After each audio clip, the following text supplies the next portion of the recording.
नमस्ते सबैजनालाई। सबैलाई नेपाल अनलाइन स्कुलमा स्वागत छ। म तपाईँहरूलाई कक्षा 8 को नेपालीको अभ्यासहरू गराउँदै आइरहेको छु। मैले पाठ 21 सम्म सकिसकेको छु र आज हाम्रो पाठ 22 स्वाभिमान भन्ने अन्तिम पाठ रहेको छ। यदि तपाईँहरूले पुरानो भिडियोज हेर्नुभएको छैन भने कृपया तिनीहरू पनि हेर्नुहोला है। आज हामी कक्षा 8 नेपालीको अन्तिम पाठको अभ्यासहरू गर्न गइरहेको छौँ, जसमा रहेको छ स्वाभिमान।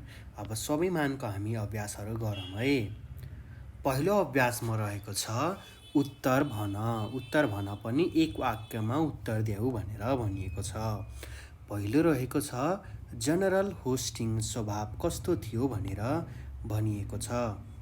उत्तरमा जनरल होस्टिङको स्वभाव उग्र, रुखो र कठोर थियो भनेर लेख्न सकिन्छ। ब्रात्सा को थियो?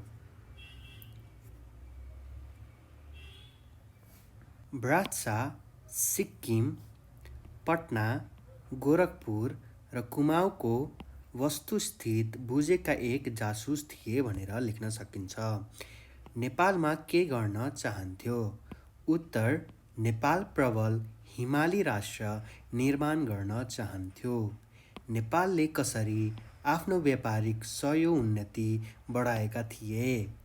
उत्तरमा नेपालले तिब्बतको बाटो हुँदै मङ्गोलियाको सुन नेपालभित्रै व्यापारिक सम्बन्धित बढाइएको थियो भनेर लेख्न सकिन्छ। अर्को छ राष्ट्रवादीहरूको लागि के कुरा ठुलो हुन्छ? उत्तरमा राष्ट्रवादीहरूको लागि आफ्नो देश ठुलो हुन्छ। तलका भनाइ कसले कसलाई भनिएको हो भनेर लेख भनिएको छ। अर्को अभ्यासमा नेपाललाई त म औँलामा नचाइदिन्छु। औँलामा नचाइदिन्छु। औँलामा नचाइदिन्छु रे। यो कसले भनेको रहेछ हेरौँ है। उत्तरमा यो भनाइ जनरल हेस्टिङले आफ्ना सहयोगीहरूसँग नेपालीहरूको कमजोरी उजागर गर्ने क्रममा आएको हो भनेर लेख्न सकिन्छ। हामी अङ्ग्रेजसँग युद्ध गर्न सक्दैनौँ। उत्तर यो भनाइ भीमसेन थापाले भरदारी सभासदसँग अङ्ग्रेजसँग युद्ध गर्ने कि नगर्ने सवाल जवाफमा आएको छ भनेर लेख्न सकिन्छ। पराईले माग्यो भन्दैमा आफ्नी आमालाई अर्काको हातमा सुम्पन्ने आज बुटवल माग्नेलाई भोलि राजधानी माग्छ।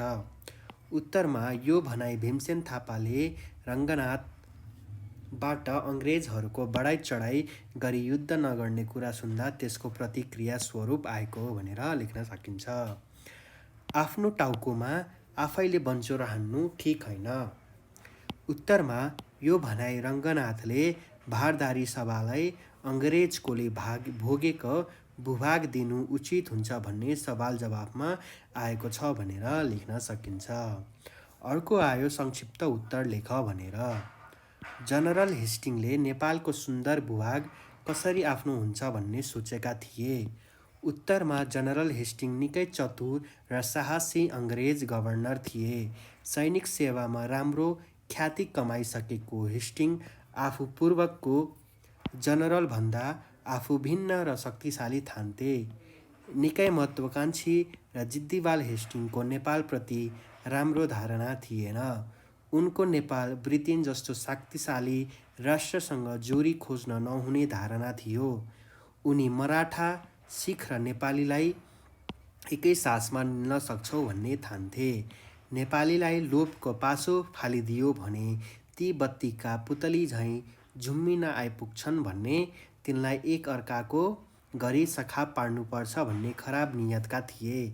नेपालीलाई लोभ लालचमा पारेर फसाउन सके नेपालको सुन्दर भूभाग आफ्नो हुन्छ भन्ने जनरल हेस्टिङले सोचेको थियो भनेर लेख्न सकिन्छ। अर्कोमा छ नेपालको आफ्नो समुन्नतिका लागि के कस्ता कार्यहरू गरिरहेको थियो। उत्तरमा नेपालले आफ्नो समुन्नतिको लागि प्रतिकूल राष्ट्रिय र अन्तर्राष्ट्रिय परिस्थिति बावजुद धेरै कामहरू गरिरहेको थियो। नेपालले आफ्नो समुन्नतिका लागि तिब्बतको बाटो हुँदै मङ्गोलियाको सुन नेपालभित्रै अन्तर्राष्ट्रिय क्षेत्रमा व्यापारको पहुँच बढाएको थियो। त्यस्तै अङ्ग्रेज विरोध देशसँग सम्पर्क विस्तार गरी आफ्ना राष्ट्रमाथि कसैले धावा बोल्न नसकोस् भनेर सतर्कता र कूटनीति अपनाएको थियो। पारिजात रजैटालाई दबाउन फ्रान्सबाट विशेषज्ञ ल्याई आफ्ना सेनालाई तालिम दिएको थियो। नेपालको आफ्नो समुन्नतिका लागि राष्ट्रिय र अन्तर्राष्ट्रिय वातावरणलाई आफ्नो आफ्नो अनुकूल बनाउन निकै उदाहरणीय कामहरू गरिएको थियो भनेर लेख्न सकिन्छ। अर्कोमा छ नेपाल दरबारको किन सनसनी फैलियो।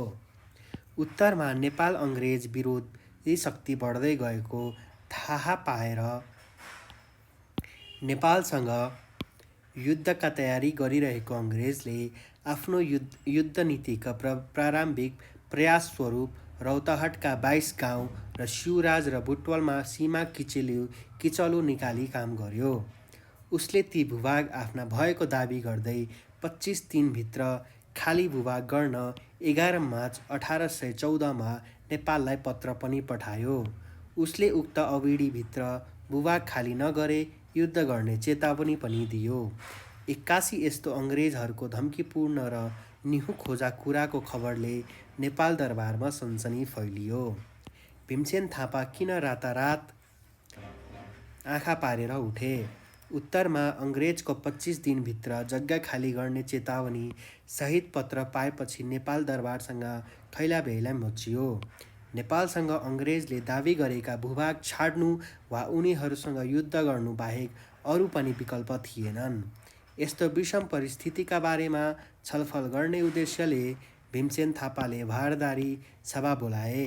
सो समयमा नेपालको आन्तरिक वस्तुस्थिति बुझेका रङ्गनाथले हामी अङ्ग्रेजहरूमा युद्ध गर्न सक्दैनौँ, बरु उनीहरूलाई मागेको भूभाग दिएर पारौ भन्ने प्रस्ताव सारी रङ्गनाथको यस्तो लासी र हतियार प्रस्ताव सुनेर अङ्ग्रेजको कूटनीति बुझेका भीमसेन थापालाई रातारात आँखा पारेर उठे भनेर लेख्न सकिन्छ है। अर्कोमा छ भीमसेन थापाले रङ्गनाथलाई के भने। उत्तरमा अङ्ग्रेजलाई उनीहरूको दाबी गरे अनुसारको भूभाग सुम्पुन पर्छ भन्ने रङ्गनाथको प्रस्तावलाई सुनेपछि रिसाले चुर भएका स्वाभिमानी भीमसेन थापाले उनलाई पराईलाई मायाको भन्दैमा आफ्नी आमालाई सुम्पन्न सकिन्छ भन्ने प्रश्न गरे। आज बुटवल माग्नेले भोलि राजधानी पनि माग्न सक्ने भएकोले आफ्ना देशको एक टुक्रा पनि अङ्ग्रेजलाई सुम्पिन हुँदैन भनी बताए। अङ्ग्रेजसँग साम्राज्य र उनीहरूका ज्यादतीको विरुद्ध साहसका साथ लड्न भीमसेन थापाले रङ्गनाथलाई भने। स्वाभिमान कथाको मुख्य उद्देश्य के हो, सन्देश के हो भनेको छ। चेतन वशिष्ठद्वारा लिखित स्वाभिमानी एक ऐतिहासिक विषयवस्तुमा आधारित कथा हो। यस कथाले सङ्कटका बेला साहस र धैर्यपूर्वक लड्न र परिआएका खण्डमा देशका निम्ति ज्यानको बाजी थाप्न पनि पछि नहुने सन्देश दिएको छ। जनरल हेस्टिङ्स जस्ता अत्यन्त चतुर र दुस्साहसी अङ्ग्रेजहरू नेपाल जस्तो सुन्दर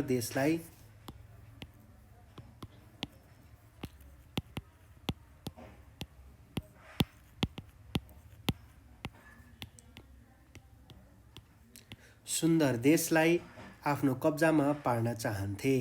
नेपालीहरू सानोतिनो प्रलोभनमा पारेर सजिलै आफ्नो उद्देश्य पुरा गर्न सकिन्छ भन्ने उनीहरूलाई लागेको थियो। प्रलोभनमा पार्न कठिनाइ हुने कुरा थाहा पाएपछि उनीहरूलाई लागेको थियो प्रलोभनमा पार्न कठिनाइ हुने गरी कुरा थाहा पाएपछि। अर्कोमा छ स्वाभिमान कथाको मुख्य सन्देश के हो भनेर लेख्न सकिन्छ। हामीले जनरल हेस्टिङ हामीले यहाँबाट सुरु गरौँ है, किनभने यहाँ आधी छुट्यो तपाईँको। त्यसैले थाहा पाएपछि उनीहरू लागेको थियो। प्रलोभन पार्न कठिनाइ हुने कुरा थाहा पाएपछि उनीहरू नेपालका केही भूभागको दाबी गरे। भूभाग नसुम्पिए युद्धका निम्ति तयार रहन पनि चेतावनी दिए। यस घटना नेपाल दरबारका खैलाबैला मचियो। रङ्गनाथ जस्ता केही स्वार्थी र कमजोर र मानसिकता भएका व्यक्तिले अङ्ग्रेज जस्तो शक्तिशाली शत्रुसँग लड्नुको सट्टा उनीहरूको दाबी गरे अनुसारका भूभाग फिर्ता गर्ने कुरा गरे। तर साहसी र अङ्ग्रेजहरूको कूटनीति राम्रोसँग अङ्ग्रेजसँग लड्न तयारी रहेकोले जिकर गरे। आखिरमा भीमसेन थापाको जित भयो। त्यसैले शत्रुको अगाडि झुक्न नहुने र परिआएका खण्डमा मर्न पर्ने तयार हुनुपर्ने देशभक्तिपूर्ण सन्देश यस कथाले दिएको पाइन्छ भनेर लेख्न सकिन्छ। अर्कोमा छ भाव विस्तार गर। पंक्ति दिएको छ, पहाडको शीतल फाँटमा सुन्दर बङ्गला बनेर त्यहीँबाट हाम्रो राज सुरु हुन्छ भनेर।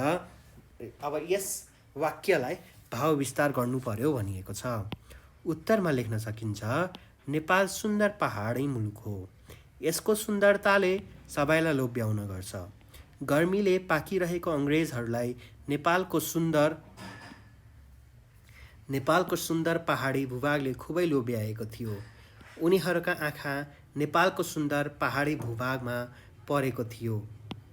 अङ्ग्रेजहरू पहाडका शीतल अनि मनोरम फाँटमा सुन्दर बङ्गला बनाउने र राज्य सञ्चालन गर्ने सोचमा थिए। उनीहरूलाई एकातिर प्रशस्त आनन्द लिन सक्ने कुरालाई आकर्षित गरिरहेको थियो भने अर्कातिर आफ्नो साम्राज्य विस्तार गर्ने कामलाई पनि अगाडि बढाउन सकिने सोच आइरहेको थियो। नेपाल प्राकृतिक हिसाबले अत्यन्त सुन्दर मुलुक हो। खास गरी साम्राज्यवादी अङ्ग्रेजहरू यस्तो सुन्दर भूभागलाई आफ्नो पार्न र त्यहीँबाट राज्य गर्न चाहन्थे। तर स्वाभिमानी नेपालीहरूले उनीहरूको सपना चकनाचुर पारिदिए। अर्को छ, मिल्नो शब्द छानेर जोडा मिलाऊ। अब सूर्य भनेको के हो त? दिवाकर नै हो। दर भनेको त्रास, मौका, अवसर, पत्र, चिट्ठी, अपमान, तिरस्कार, शिर, मातै। अब अर्को छ, तलको टुक्कालाई उदाहरण देखाए जस्तै गरी वाक्यमा प्रयोग गर। टुक्का छ, कानमा तेल हालेर बस्नु। उदाहरण छ, भोलिदेखि जिल्ला स्तरीय परीक्षा भए तापनि सरोज पढ्न छोडेर कानमा तेल हालेर बसेको छ अरे।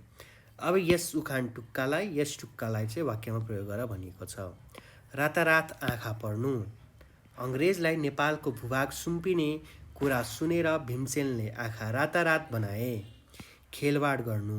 आफ्नो बालबच्चाहरूको भविष्यमाथि अभिभावकले कहिल्यै खेलवाड गर्नु हुँदैन। आफ्ना टाउकोमा आफैले बन्चरो हान्नु। आफ्नो साथीलाई मैले राम्रो पढ्ने कुरा सिकाएको छु, झनै उल्टै रिसाइ गयो, मैले आफ्नो टाउकोमा आफै बन्चरो हाने। धावा बोल्नु। मलाई मेरो दादाले म माथि धावा बोल्ने कुरा सुनेर अचम्म लाग्यो भनेर लेख्न सकिन्छ। अर्को छ, जोरी खोज्नु। जोरी खोज्नु। आफूभन्दा शक्तिशाली शत्रुसँग जोरी खोज्नु राम्रो होइन। वचन दिनु। मैले अनुराधालाई सहयोग गर्ने वचन गरेको छु। तिललाई पहाड बनाउनु। राम तिललाई पहाड बनाउने खुब सिपालु छ। बाध्य हुनु। म तिम्रो कुरालाई काट्न नसकेर आज यहाँ आउन बाध्य छु। जाल रच्नु। आफ्नो स्वार्थ पुरा गर्नुको लागि मानिसहरूले जाल रच्ने काम गर्न पछि पर्दैनन्। पाठबाट श भएका शब्दहरू खोजेर लेख रे। न छ, एकीकरण महत्त्वपूर्ण। श, देश, शक्तिशाली, शीतल, पश्चिम, विशेषज्ञ। श, साम्राज्य, सूर्य, शासना, सैनिक, सल्लाह, सरकार, स्वभाव, जासुस, साम, सीमित, सीमा र स्वाभिमान। यो चाहिँ हाम्रो शको है। अर्को छ, आँखा आउँछ जस्ता चन्द्रबिन्दु लागेका 5वटा शब्दहरू लेखेर शुद्धसँग उच्चारण गर। जस्तै औँला, त्यहाँ, गाउँ, आफै र तपाईँ। अर्कोमा छ, तलका वाक्यमा भएका य र ए सम्बन्धी अशुद्ध सच्याएर लेख। त्यो बेला यिनले सहायता नदिएको भए मेरो के चल्थ्यो र? यसलाई चाहिँ शुद्ध पारी सारो। त्यो बेला यिनले सहायता नदिएको भए मेरो के चल्थ्यो र है। उनले हात बाँधेर बसेको भए यसरी अगाडि बढ्न पाइँदैनथ्यो। उनले हात बाँधेर बसेको भए यसरी अगाडि बढ्न पाउँदैनथ्यो भनेर लेख्न सकिन्छ। अब हामीलाई यस पाठको व्याकरणमा वाक्य परिवर्तन गर भनेको छ। कुनै वाक्यको संरचनालाई लिङ्ग, वचन, पुरुष र आधारका आधारमा परिवर्तन गर्ने क्रियालाई वाक्य परिवर्तन भनिन्छ। भनेको चेन्जिङ टु भनेर आउँछ नि इङ्ग्लिसमा, त्यही हो परिवर्तन। दिएका शब्दहरू पढी तलको तालिकामा मिल्ने ठाउँ भर। पूर्वतिर बिर्सेर आहा, यसबाहेक छी, बिचरा, ट्वाल्ल, वाल्ल यिनीहरू ओहो अँगालेर देख्ने स्याबास दाजुमाथि। क्रियायोगी, नामयोगी र विस्मयादिक बोधक भन्नु पर्यो हो। क्रियायोगी के हुन्छ? बिर्सेर, वाल्ल, अँगालेर देख्न है। अर्को छ नामयोगी, पूर्वतिर, यसबाहेक, यिनीसँग र दाजुमाथि। विस्मयादिक बोधक आहा, छी, बिचरा, ओहो, स्याबास भनेर लेख्न सकिन्छ। दिएका क्रियापदहरू पढी तालिकामा मिल्ने ठाउँ भर। अब यी शब्दहरूलाई इच्छार्थ, अज्ञार्थ र सम्भावनार्थमा बदलिनु पर्यो। इच्छार्थमा गोरु, लाङ्गो, घेरो, सकुन, पाए, पढ्नु। अज्ञार्थकमा गर, पढ, बस, जाऊ, आऊ। सम्भावनार्थकमा होला, जालास र हेर्लान् भन्ने लेख्न सकिन्छ।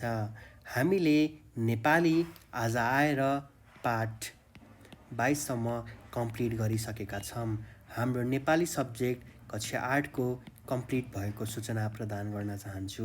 कृपया सबै भिडियो हेर्नुहोला, सिक्नुहोला र राम्रो ज्ञान हासिल गर्नुहोला, राम्रो एक्जाम दिनुहोला। Thank you. By by everyone.